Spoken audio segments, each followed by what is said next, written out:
সিনেমার শুরুতে দেখা যায় রাজা সাহেব নামে এক বয়স্ক লোক বন্দুক দিয়ে উড়ন্ত একটা পাখিকে গুলি করছে। পাশে দাঁড়িয়ে ছিল শঙ্কর ও কিছু কুকুর। শঙ্কর কুকুরগুলোকে ছেড়ে দেয়। কুকুরগুলো বন্দুকের গুলি খাওয়াকে পাখিকে ধরতে দৌড়াচ্ছে, সাথে সাথে শঙ্করও দৌড়াচ্ছে।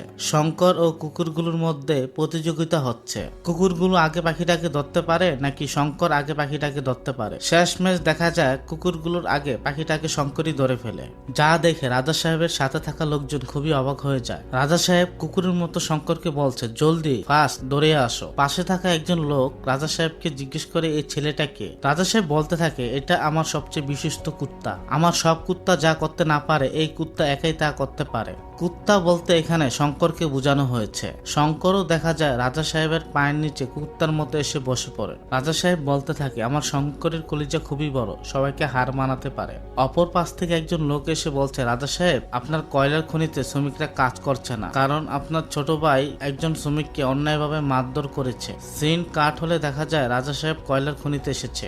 এসে সাথে সাথে রাজা সাহেব তার ভাই বিজুয়ার হাত ধরে ফেলে। রাজা সাহেব বলতে থাকে, এই কি হচ্ছে বিজুয়া? বিজুয়া বলতে থাকে, ভাইয়া কাজ করা অবস্থায় তার মাথা থেকে কয়লা মাল পড়ে গেছে।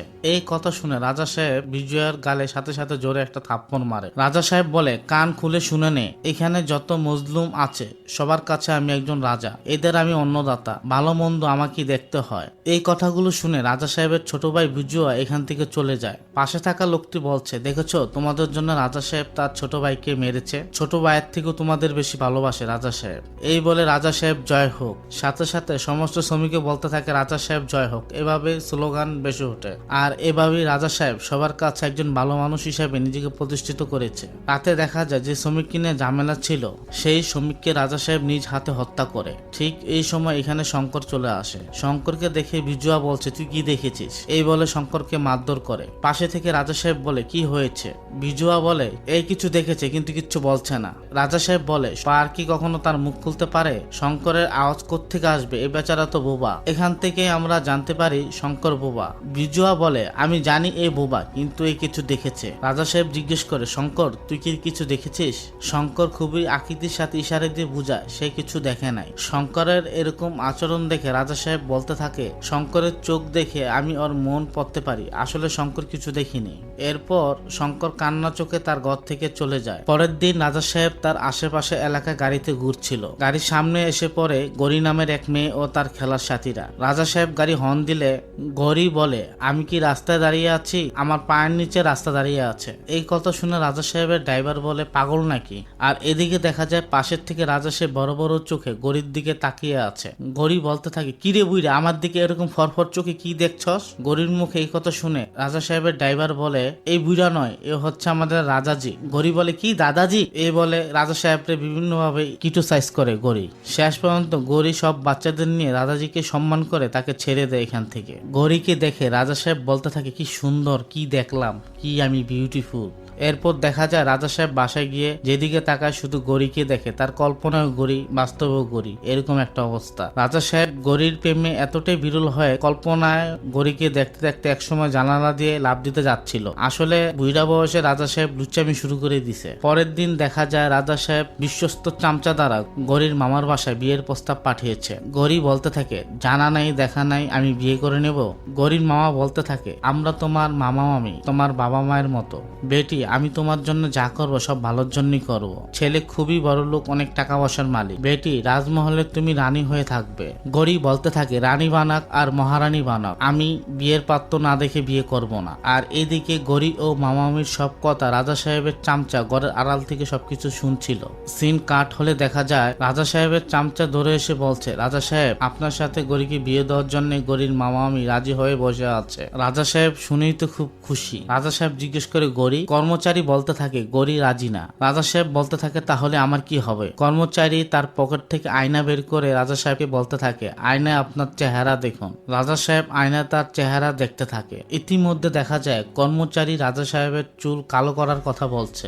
আপনাকে এই কালি দিয়ে আপনার চুল কালো করে করতে হবে, চুল কালো করলে আপনি তো জোয়ান হয়ে যাবেন। রাজা সাহেব বলতে থাকে, চুল তো কালি করলে কালো হয়ে যাবে, কিন্তু আমার যে চেহারার চামড়া ঝুলে গেছে, সবকিছু থুবাই গেছে, সেটা সমাধান কি? এই কথা বলতে বলতে রাজা সাহেবের মুখে একটা মিষ্টি হাসি দিয়ে, মানে রাজা সাহেব একটা দুষ্ট বুদ্ধি বের করেছে। পরের দিন দেখা যায় রাজা সাহেব গৌরীর জন্য তার মামা মামির বাসায় অনেক স্বর্ণ গয়না এবং অনেক উপহার সামগ্রী পাঠিয়েছে, যা দেখে গৌরীর মামি লোভে পড়ে ঈদের চেয়ে বেশি খুশি হয়ে গেছে। এসব দেখে গৌরী বলে, এসব কি? গৌরীর মামি বলে, তুই শুধু হও বলে দে। গৌরীর মামা বলেন, আমাদের মতো গরিব পরিবারের বাসায় আমিরের বিয়ের প্রস্তাব এসেছে। এখানে আমির বলতে ধনী বড়লোকদের বোঝানো হয়েছে।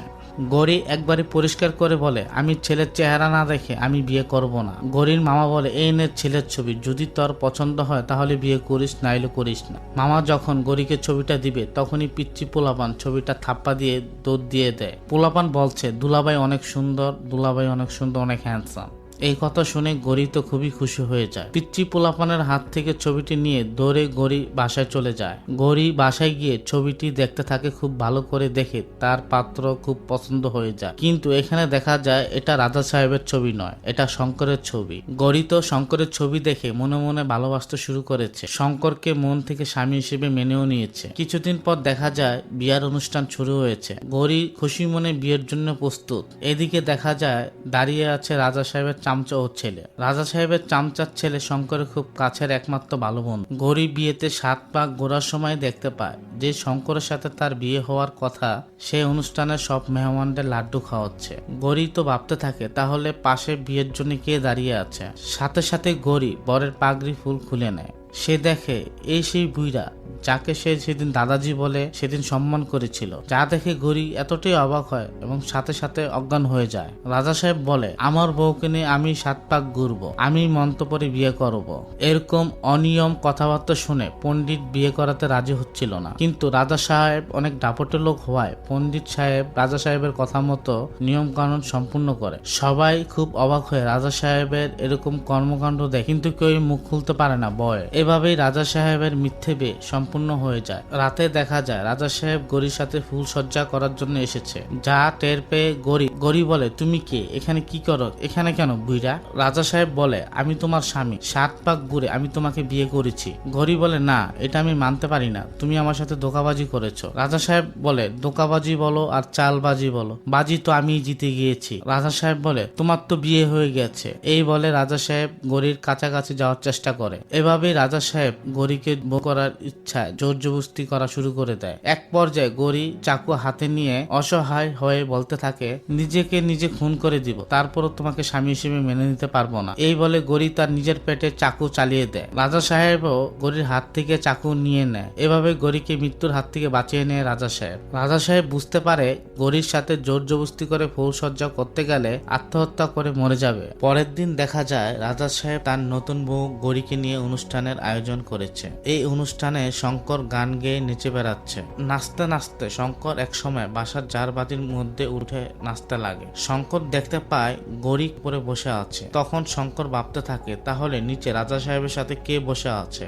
শঙ্কর জারবাতি থেকে নিচে নেমে দেখ রাজা সাহেবের সাথে বসে আছে বিন্দিয়া। যা দেখে শঙ্কর খুবই অবাক হয়ে যায়। তাহলে গৌরী কি নিজের মতের বিরুদ্ধে রাজা সাহেবকে বিয়ে করেছে? পরের দিন গৌরী রাজা সাহেবের বাসা থেকে পালানোর জন্য ছোটাছুটি করছে। গৌরী দেখতে পায় বাসা থেকে বের হওয়ার রাস্তা একটি বড় গেট। গৌরী তাড়াহুড়া করে গেটের কাছে চলে আসে। গেটের ছিটকারিগুলো এত বড় যে খুলতে খুবই কষ্ট হচ্ছিল। এর মধ্যে দেখা যায় রাজা সাহেবের পোষা কুকুরগুলো তেড়ে আসছে গৌরীকে কামড়ানোর জন্য। কুকুরগুলো কামড়াবে সেই অবস্থায় রাজা সাহেবের ছোট ভাই বিজুয়া আকাশের দিকে একটি ফাঁকা গুলি করে। সেই শব্দে কুকুরগুলো থেমে যায়, চুপচাপ হয়ে যায়। বিজুয়া বলতে থাকে, এই গুলি তোমার দিকে চালিয়ে দিতাম। ভাইয়া গৌরীকে চায় আর আমি ভাইয়াকে চাই, এজন্য তুমি আজকে বেঁচে গেলে। সিন কাট হলে দেখা যায় শঙ্কর গৌরীকে নিয়ে ভাবছে। পাশেই আছে শঙ্করের বন্ধু, একটু সময় দিবে। বন্ধু হচ্ছে রাজা সাহেবের চামচা, তার ছেলে। এই ছেলে বাবা যতটা খারাপ, অন্যদিকে ছেলে উল্টো সে ততটাই ভালো। শঙ্করের বন্ধু বলে, রাজা সাহেব তোর ছবি দেখিয়ে গৌরীকে বিয়ে করেছে, গৌরীর সাথে প্রতারণা করেছে রাজা সাহেব। শঙ্করের বন্ধু এই ঘটনা তার বাবার কাছ থেকে জানতে পেরেছে। নিষ্পাপ গৌরীর সাথে অত্যাচার জুলুম করা হয়েছে। শঙ্করের বন্ধু আরো বলে, রাজা সাহেবের সাথে থেকে আমার বাপও এই কাজের সমান পাপী। এর মধ্যে শঙ্কর ও তার বন্ধু দেখতে পায় কেউ একজন গলায় ফাঁসি দিচ্ছে। আলোর মাঝে তার ছায়াটা দেখা যাচ্ছে। সাথে সাথে শঙ্কর সেই ঘরের দিকে জানালা ভেঙে ঢুকে পড়ে। গৌরী ফাঁসি দিচ্ছিল। শঙ্কর গৌরীকে বাঁচিয়ে নেয়। গৌরী তো শঙ্করকে দেখে খুবই রেগে যায় গৌরী রেগে বলতে থাকে, রাজা সাহেব আমার শরীরে তেল দিয়েছে আর তুমি আমার শরীরে আগুন লাগিয়ে দিয়েছো। আমার জীবন ভয়ঙ্কর আগুনে জ্বলছে। তুমি তোমার মালিকের কাছ থেকে কিছু বকশিস পাওয়ার আশায় আমার জীবন বরবাদ করে দিয়েছো। একজন মেয়ের সাথে তুমি এত বড় ধোঁকা দিলে। বিয়ের আগে আমাকে তোমার ছবি দেওয়া হয়েছিল, তোমাকে আমি মনে মনে স্বামী হিসাবে মেনেও নিয়েছি। এই বলে শঙ্করের ছবিটি ছুঁড়ে মারে শঙ্করের দিকে। তোমার এই ছবি দেখে আমি তোমার সাথে সারা জীবন থাকার স্বপ্ন দেখেছি। আমি তোমাকে মনে মনে আমার স্বামী হিসেবে মেনেও নিয়েছি। এখান থেকে বোঝা যাচ্ছে ছবি দেখেই গৌরী শঙ্করকে ভালোবেসে ফেলেছিল। আরো অনেক কিছু বলে শঙ্করকে অপমান করছিল। এত কিছু বলার পরও শঙ্কর চুপ ছিল, কারণ শঙ্কর তো বোবা। এর মধ্যে শঙ্করের বন্ধু চলে এসেছে এখানে। শঙ্করের বন্ধু জানায় তোমার কোনো কথা জবাব দিতে পারবে না, কারণ সে বোবা। এই কথা শুনে গৌরী শঙ্করের প্রতি ভুল ধারণা ভেঙে যায়। এখানে একটা কথা বলে দিই, বিন্দিয়া তো শঙ্করকে মনে মনে পছন্দ করত, তাই বিন্দিয়া শঙ্করের সাথে দেখা করার জন্য এসেছে। বিন্দিয়া শঙ্কর বলে ডাক দিলে দেখা যায় এখানে শঙ্কর নয়, রাজা সাহেবের ছোট ভাই বিজুয়া বসে আছে। বিজুয়া বিন্দিয়াকে ফিজিক্যাল সম্পর্ক দ্বারা বেইজ্জত করতে চায়। বিন্দিয়া তার ইজ্জত বাঁচাতে ঘর থেকে বেরিয়ে ছোটাছুটি করছে, আর এসব ঘটনা উপর থেকে গৌরী দেখছিল। বিন্দিয়া তো শঙ্কর শঙ্কর বলে চিৎকার করছিল। চিৎকার শুনে শঙ্কর দৌড়ে আসে বিরজুয়ার গায়ে হাত তোলে, যার জন্য চাকর হয়ে মালিকের গায়ে হাত তোলায় শঙ্করকে রক্তাক্ত করে দেয় বিরজুয়া। রক্তাক্ত শঙ্করকে গৌরী দেখতে এসেছে। রক্তাক্ত স্থানে গৌরী ওষুধ লাগিয়ে দিচ্ছে। দিন কাট হলে দেখা যায় গৌরীর ভাই অশোক প্রবাস থেকে চলে এসেছে দেশে। অশোক জিজ্ঞেস করে গৌরী কোথায়। গৌরীর মামা বলে গৌরীর তো বিয়ে হয়ে গেছে, কেন তুমি বিয়ের আমন্ত্রণ কার্ড পাও নাই। অশোক তো সব শুনে রীতিমতো অবাক হয়ে সে বলে কিসের বিয়ে, আমি তো কখনো বিয়ের কার্ডই পাইনি, কিভাবে কি হয়েছে। মামা বলতে থাকে খুব বড় ঘরে বিয়ে হয়েছে, সেখানে রানীর মতো থাকে গৌরী। গৌরীর ভাগ্য খুবই ভালো। অশোক গৌরীর স্বামীর ঠিকানা নিয়ে সেখানে চলে যায়। সিন কাট হলে দেখা যায় রাজা সাহেব গৌরীকে বলছে তোমার ভাই নিচে এসেছে, তোমার আমার বিষয়ে যদি তোমার ভাইকে কিছু বলো তাহলে তোমার সামনে তোমার ভাইকে আমি খুন করব। এই বলে রাজা সাহেব নিচে চলে যায়। গৌরীর ভাই শঙ্করকে জিজ্ঞেস করছে রাজা সাহেব কোথায়। সিঁড়ি থেকে নামতে নামতে রাজা সাহেব বলে শালা সাহেব আমি এখানে।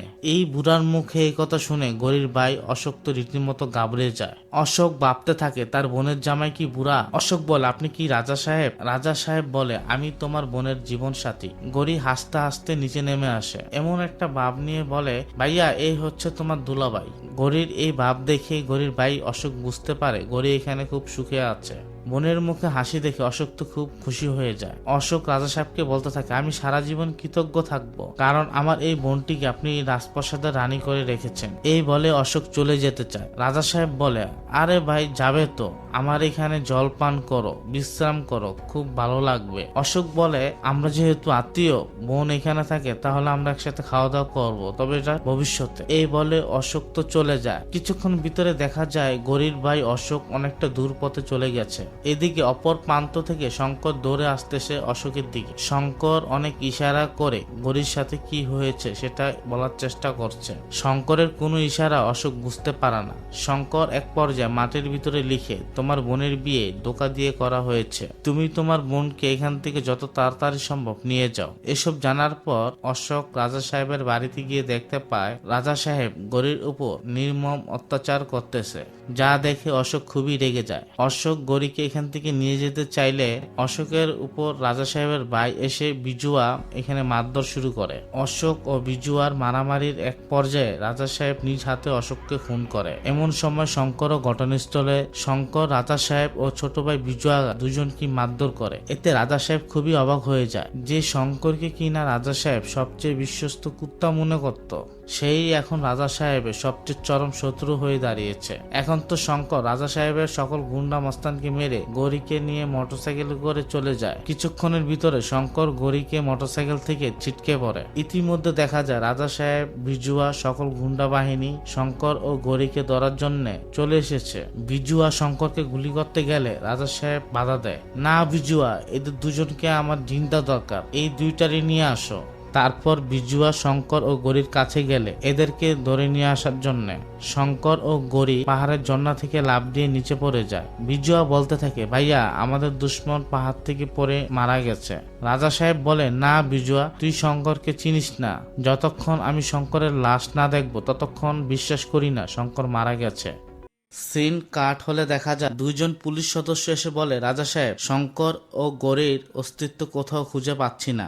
রাজা সাহেব বলে, তোমরা পাচ্ছ না, আমি তোমাদের পাওয়াচ্ছি। এই বলে দুইজন পুলিশ সদস্যকে রাজা সাহেব নিজ হাতে গুলি করে হত্যা করে। এই ঘটনা দেখে রাজা সাহেবের সেই চামচা খুবই ভয় পেয়ে যায়। চামচা এসে রাজা সাহেবকে বলে, আমি হাজারো গড়িকে আপনার পিছনে লাইন লাগাই দেব। রাজা সাহেব, এই গড়িকে আপনি ভুলে যান। রাজা সাহেব বলে, ওরা আমাকে অপমান করেছে, আমার দিল ক্র্যাক করে দিয়েছে, আমি ওদের দুজনেরই লাশ চাই। আমি জঙ্গলের কোনায় কোনায় খুঁজবো, যতক্ষণ দুজনকে খুঁজে না পাই ততক্ষণ আমি ঘুমাইতেও যাবো না। এর মধ্যে দেখা যায় পুলিশ কমিশনার প্রদীপও চলে এসেছে। কমিশনার প্রদীপ বলে, শঙ্করকে ধরার জন্য আমি আমার পুরো কমান্ডো বাহিনীকে নিয়ে এসেছি, দুজনকে বের করে আপনার হাতে তুলে দেব। রাজা সাহেব বলতে থাকে, বিজুয়া, তুই জঙ্গলে খুঁজতে থাক দুই হারামজাদাকে, আমি কমিশনারের সাথে আকাশপথে খুঁজে বের করতেছি।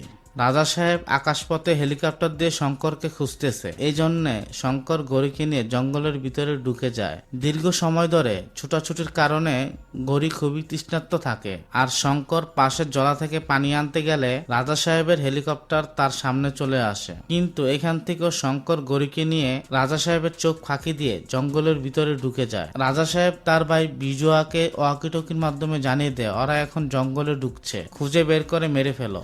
রাজা সাহেব ও সবাই মিলে শঙ্কর ও গড়িকে খুঁজতে খুঁজতে রাত হয়ে যায়। রাতের বেলা সবাই মিলে রাজা সাহেব ও তার সকল বাহিনী রাত্রি যাপনের জন্য তাঁবু স্থাপন করে। বেশ কয়েকদিন না খাওয়ায় শঙ্কর ও গড়ি খুবই ক্ষুধার্ত ছিল। এখানে দেখা যায় দুইজন খাইতে বসেছে, একজন রাজা সাহেবের বাহিনীর লোক, অন্যজন রাজা সাহেবের সেই খাট চামচা। বাহিনীর লোক পানি আনতে গেলে এরই ফাঁকে শঙ্কর চুপি চুপি তার খাবারটা নিয়ে গড়িকে খাওয়ায়। পরের দিন দেখা যায় রাজা সাহেব ও তার সকল লোকজন শঙ্কর ও গড়িকে খোঁজাখুঁজি করছে জঙ্গলের ভিতরে। এভাবে কয়েকদিন শঙ্কর ও গৌরীর আনন্দের মুহূর্তের মধ্যে দিয়ে কয়েকদিন কেটে যায়। শঙ্কর ও গৌরী পাহাড়ের চূড়ায় সময় কাটাচ্ছিল। এরই মধ্যে রাজা সাহেব হেলিকপ্টার দিয়ে চলে এসে গৌরীর গায়ে একটি গুলি করে। এখন তো গৌরী আহত, তাই শঙ্কর আর গৌরীকে নিয়ে পালাতে পারেনি। রাজা সাহেব তার সব লোকজন নিয়ে শঙ্কর ও গৌরীকে ঘেরাও করে ধরে ফেলে। এই কঠিন মুহূর্ত দেখা যায় গৌরী ও শঙ্কর একে অপরকে জড়িয়ে ধরে রেখেছে। এখানেই দেখা যায় তারা একজন অপরকে খুবই ভালোবাসে। শঙ্কর ও গৌরীকে আলাদা করে শঙ্করকে অমানবিকভাবে মারধর করে পুলিশ কমিশনার ও বিজুয়া। মারধরের এক পর্যায়ে রাজা সাহেব নিজ হাতে শঙ্করের গলায় চাকু চালিয়ে শঙ্করকে হত্যা করে এক লাথি মেরে পাহাড় থেকে নিচে ফেলে দেয়।